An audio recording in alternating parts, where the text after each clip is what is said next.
আমি আজকে করব পার্শে মাছ দিয়ে সর্ষে দিয়ে একটা রেসিপি। তেল ঝাল একটা রেসিপি, তোমরা দেখে নাও আমি কেমন করে এই পার্শে মাছ সর্ষে বাটা দিয়ে রান্না করছি।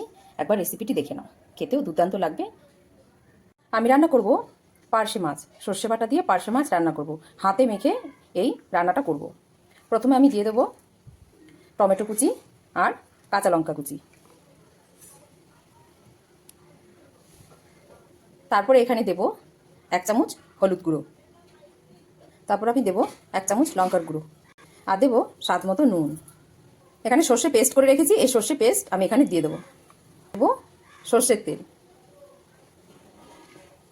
এবার আমি হাত দিয়ে মাছকে মাখিয়ে নেব।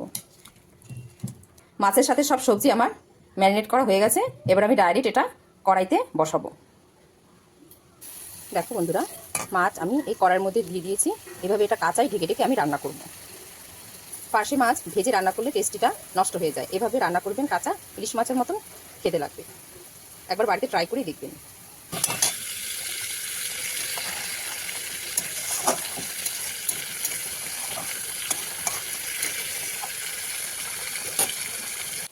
পার্শে মাছের তেল ঝাল আমার একদম রেডি, আমি এবার নামিয়ে নেব।